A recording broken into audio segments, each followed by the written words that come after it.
Hi guys, so welcome once again to the Coffee and Heroes YouTube channel and the latest edition of the Coffee and Heroes show. As ever, we want to just round up the news about the store, everything that's happening there. We want to round up sort of the best TV news, comic news, games news, movie news, just a little bit of everything just from the past week.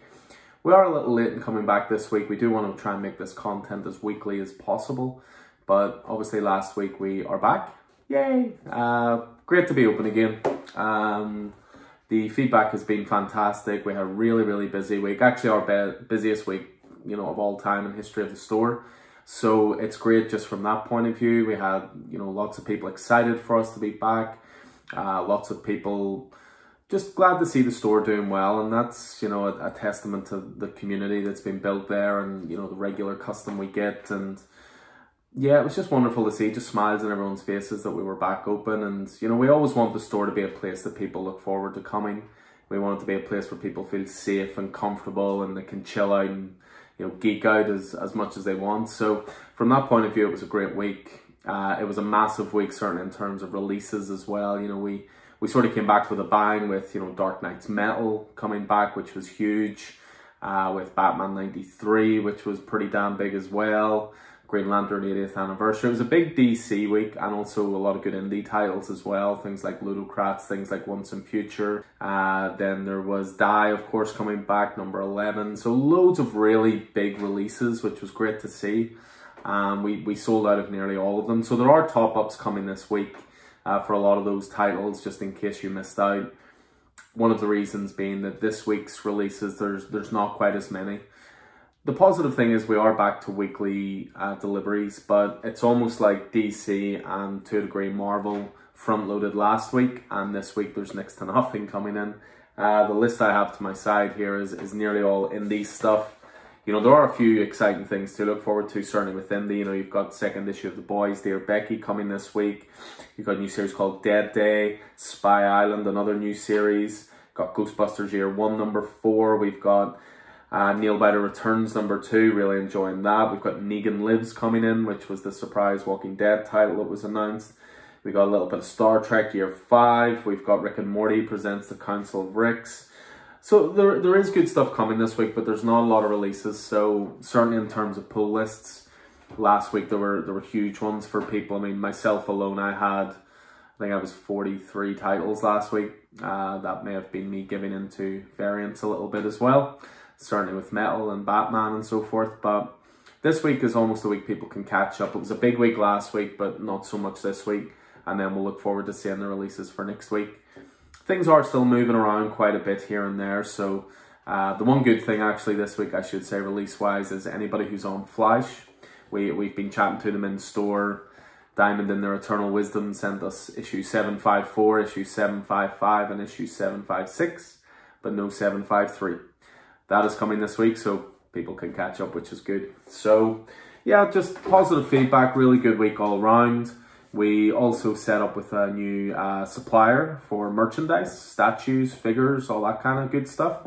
They're based in Cambridge in the UK, which is great because there have been times we've tried to source things and they've had to come from the States, and then costs are going up. And obviously we want to keep costs as low as possible and pass those savings on to our customers, get them the best possible deals. And with this new supplier that we've got, we really hope we can do that. It's also a case of, unlike Diamond, as everyone knows, I'm not their biggest fan, but they have a very outdated system in that if you want to pre-order a statue, you have to pay for it up front. Now, from a store point of view, that means you're paying for something that you might not get for maybe 6-7 months down the line.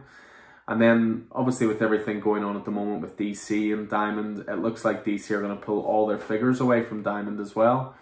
So that's not a lot of stuff that we've paid for, that we have to go through a whole process of getting credit and getting back and that kind of thing. With these new suppliers, they're getting all the new releases, but you can pre-order what you want with them. We as a store don't have to pay for it until it's shipping. So it's just a much better system. So we're really looking forward to working with those guys. And they have a really good online inventory, so even if you're in the store, I can take you through it and show you the sort of stuff that they have in stock. I'll be trying to get as many cool things in as possible. I did just place my first order there last week. We should get that hopefully sometime this week, and that will make for a great what's in the box, which will no doubt follow this show. So yeah, I mean that's pretty much it, just with regards to upkeep from the store. As I say, you know, although the delivery this week is very few new releases, we have got some great stock up, some great graphic novels coming back in and things like that. So there'll still be good stuff in the store this week, just not quite so many new releases. So yeah, just thought I'd throw that in there. I'm going to move on now to sort of comic news, TV news, all that kind of thing. It has been just over a week, so apologies if some of this news comes across as slightly older, but it's new to me. So one of the first things I saw, and this was something a customer told me about, but I see now there's actual quotes attributed to it, but it does look like brand Michael Bendis is leaving Superman. He came across from Marvel primarily because he wanted to write Superman. You know, Bendis had been a Marvel stalwart for 20 years, you know, responsible for loads of big stuff over there. And he said that, you know, Big Blue Boy Scout was the only thing that could have brought him over to DC. So it's kind of surprising to see him maybe moving off of the Superman titles. In my opinion, I think he took on too much. He was writing Superman Action Comics and Superman. And then he was trying to launch his new line there with Wonder Comics, with things like Wonder Twins, with, you know, Legion of Superheroes. He did Event Leviathan. He seemed to take on an awful lot, sort of creating his corner of the DC universe. And some of the stuff was great, but I do think that he was maybe stretching himself a little too thin. He brought a lot of his Jinx World comics across and was, you know, trying to get those going again as well. Sort of in trade form, things like Scarlet, that kind of thing. Pearl was another original series he did. So I think he maybe stretched himself a bit too thin. So I think it might not be necessarily a bad thing if he maybe pulls away a little. I would be very happy to see the likes of Tom Taylor maybe come on to Superman. Or, you know, our good friend Tom Keane as well, just because Up in the Sky was so good. So it'll be interesting to see what happens with that. He did say that it is far away, kind of an on headline, but this was only after he said, I'm heading towards the end of my run on Superman. So be really, really curious to see what happens with that. With regards to Superman, there was a little bit of news this week as well. There was a new trailer drop for Superman Man of Tomorrow, which is the next entry in their series of DC Universe movies. The title is going to come to digital on August 23rd, and then it's going to be coming out a few weeks later on Blu-ray, which will be sort of September 8th. From what I can remember, For Tomorrow is based on a story by Brian Azzarello and Jim Lee. I will be curious to see how they adapt this. I was not a big fan of Batman Hush, because they messed around with the storyline and the reveal of who Hush was, and they changed it from the comic books. I've no problem telling a different story, but if you're going to take on something as iconic as Hush was, you know, follow the, you know, it's a celebrated story for a reason. So don't break away from those storylines for no reason, if you ask me. So I'll be curious to see. I mean, it's got a good cast in there. You know, Darren Criss doing the voice work for Superman, Zachary Quinto as Lex Luthor, Alexandra Daddario as Lois Lane. So you've got some good voice talent in there, so I'll be curious to see. It's the dawn of a new age of heroes, and Metropolis has just met its first. But as Daily Planet intern Clark Kent, working alongside Lois Lane, secretly wields his alien powers of flight, super strength, and X-ray vision in the battle for good, there's trouble on the horizon. Follow the budding heroes, he engages in bloody battles with intergalactic bounty hunter Lobo and fights for his life to halt the attack of power-hungry alien Parasite. So, sounds good. I thought the trailer looked good. The DC animation stuff, as I say, for me personally, can be a little hit and miss. But when they're good adaptations, you get things like The Dark Knight Returns or Flashpoint, which are excellent.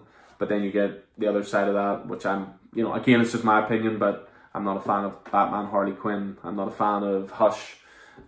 So we'll see how it goes with that. I mean, talking about Superman, Henry Cavill's being, you know, interviewed again. He wants to, you know, keep playing Superman. He said he's happy to do it for years to come.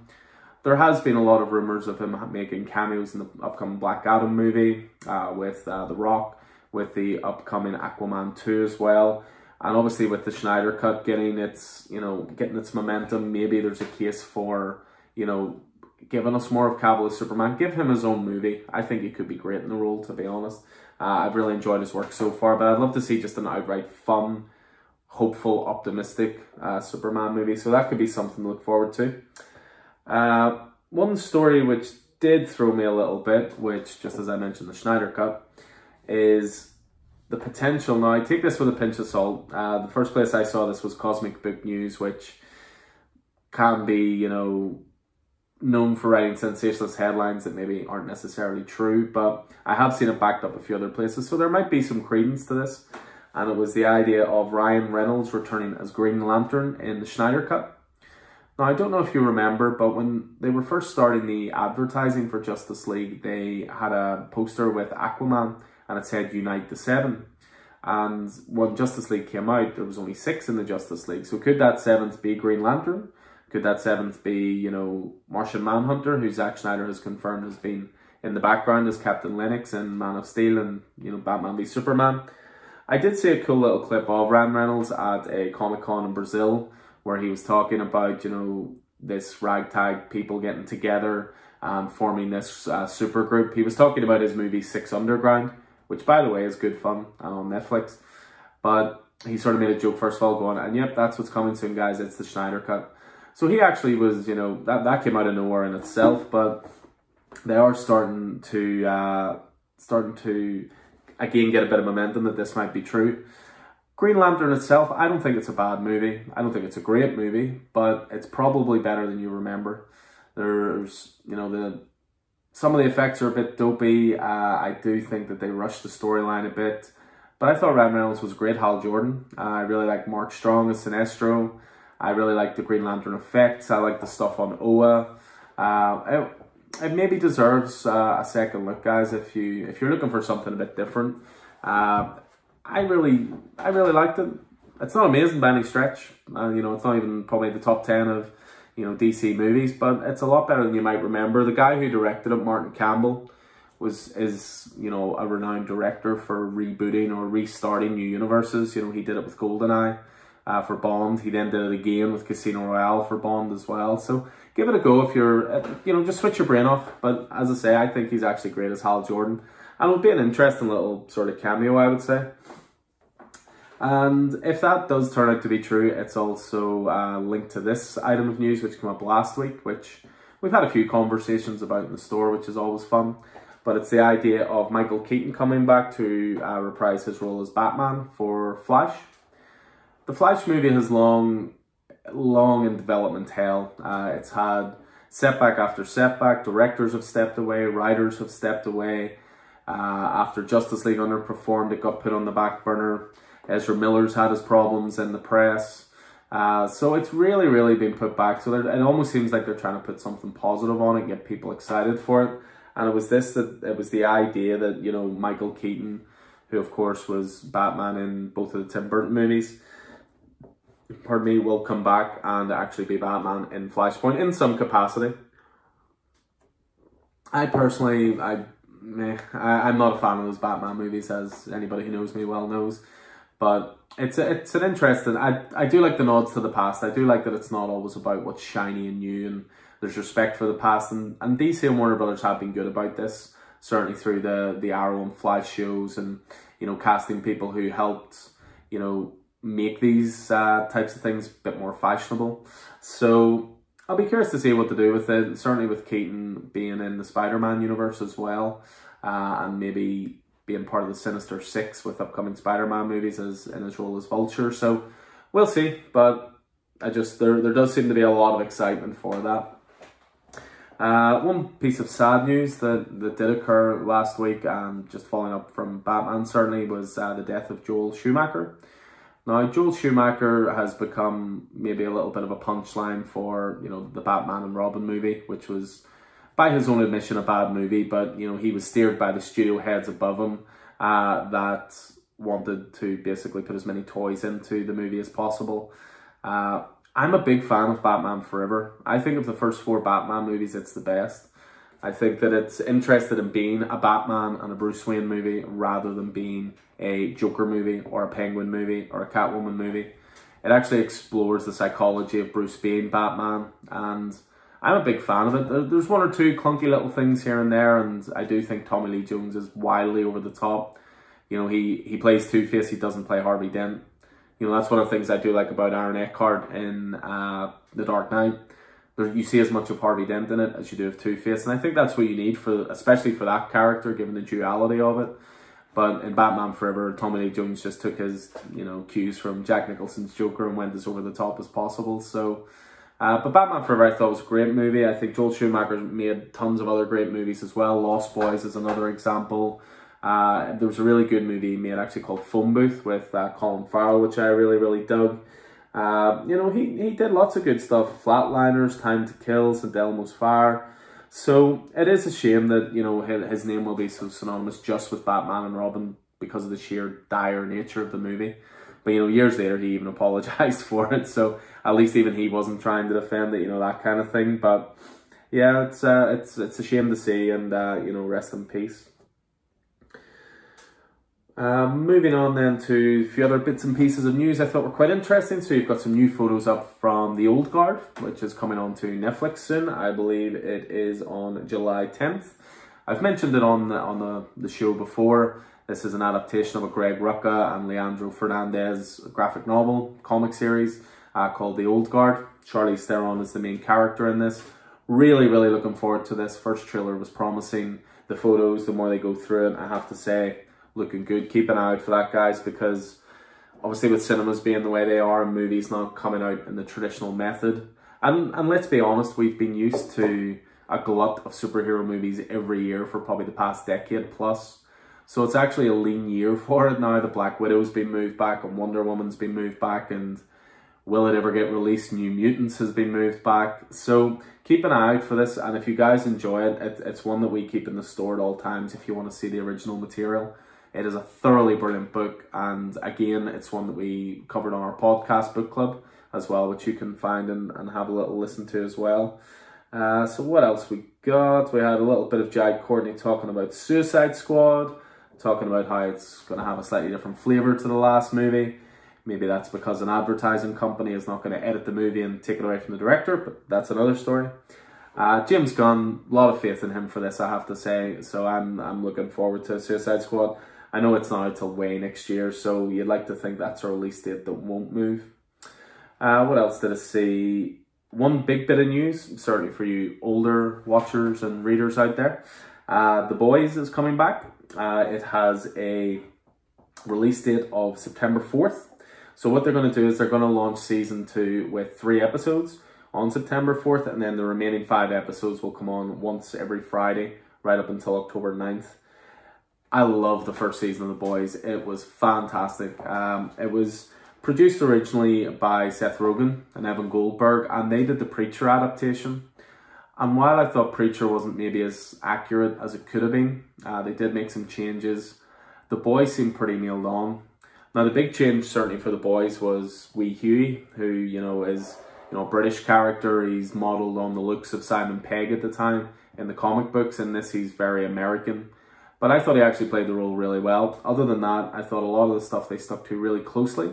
I think the casting of Homelander was just absolutely incredible. That guy you just love to hate. I thought Carl Urban was great as Butcher as soon as you get used to his accent. And it was just really over the top and fun and action-filled and gory and, you know, dark sense of humour. I really dug The Boys. So I'm really looking forward to that coming back. So in terms of story, in the new season, the boys are on the run from the law, hunted by the Supes and desperately trying to regroup and fight back against Voight. In hiding, Huey, Mother's Milk, Frenchie and Kimiko try to adjust to a new normal, while Butcher is nowhere to be found. Meanwhile, Starlight must navigate her place in the Seven as Homelander sets his sight on taking complete control. His power is threatened with the addition of Stormfront, a social media savvy new suit who has an agenda of her own. On top of that, the supervillain threat takes center stage and makes waves as Voight seeks to capitalize on the nation's paranoia. Bring it on. Can't wait for that, guys. That's going to be superb. Might even do like a weekly review show or something for The Boys once it comes back on, or maybe even a little watch along for the first season, just in anticipation of it coming back. Maybe fired up on YouTube, or maybe even fired onto the podcast network. But yeah, big fan of The Boys adaptation, so really looking forward to that. Just finish off with a couple of bits and pieces. It was actually more to do with gaming news. I did see a new trailer arrive for the Avengers this week, Marvel's Avengers game, which is being made by Square Enix. And they showed off MODOK as one of the villains. And they also showed off Miss Marvel as one of the main playable characters. I think this looks good. I think that given, you know, how much I'm told how great the Spider-Man game is, I think given how the Batman games have been received, you know, the budget behind this. The one problem they were always going to have was that they're not using character likenesses from the movies, more from the comics, and therefore the voice actors are different from the movies as well. And a lot of the general public's exposure to these characters, you know, as much as I may not like it as a comic guy, is that, you know, their exposure is through the movies. So they might look at this as a slightly lesser version of these characters they're familiar with. But I gotta say, I thought the trailers were pretty spot on, and the game's looking good. I believe it is aiming for September 4th release, so we don't have long to wait for that. So one to keep an eye out for. And then just one last bit of interesting news, perhaps, was that so Rocksteady Studios, who created the Batman Arkham games, they've long been rumoured to be working on 2 games. One was a new Batman Arkham game, or set in the Arkham universe, and another was a mystery game. Now, there is an upcoming event called DC Fandom, which is coming up later in the year. That's in August, and that's going to be sort of their online convention. So recently there was 2 domain names. It's amazing how you find out this information these days. There were 2 domain names that were registered and copyrighted. One was called Gotham Knights Game. So a lot of people are wondering if that's going to be something to do with Arkham. And also, it's the long rumour for that has been that Court of Owls were going to be involved. I would love that. But the other one was called, the other domain name they registered was Suicide Squad KillTheJusticeLeague.com. Now, there was a good comic series not too long ago, which was Justice League versus Suicide Squad, and it made the Suicide Squad a credible threat to the League, and it was written by Joshua Williamson, if memory serves. Great title, so that could form maybe the basis for this game. On the other side of things, this might be looking at things too closely, and it might just be a case of let's play around with the public a little bit here and register some domain names and see what happens. So yeah, be curious to see if any of that stuff gets confirmed at the DC Fandom event, so make sure to keep that in your diary to give that a watch. So yeah, that's pretty much going to do it for me just for this week. As I say, apologies that the show's on a little later than expected, but we're going to be getting into weekly content and keep it a bit more rigid in terms of when we release it. I should say the other reason it's a little later as well is that I've been working really hard behind the scenes finishing off the website. I really do hope to launch it in the next week, possibly 10 days.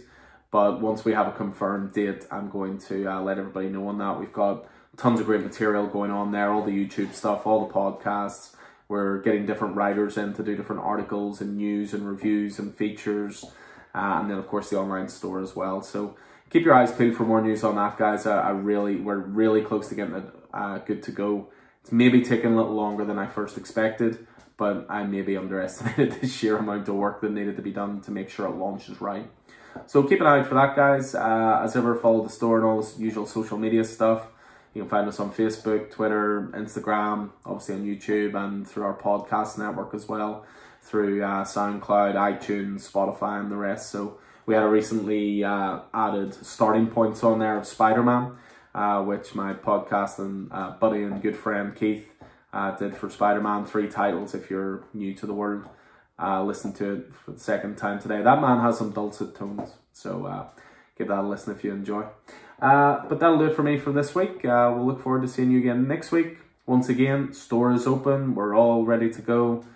10 AM until 5 PM, Monday to Saturday in Smithfield. So hopefully see you there as well, guys. In the meantime, stay safe out there. Take it easy.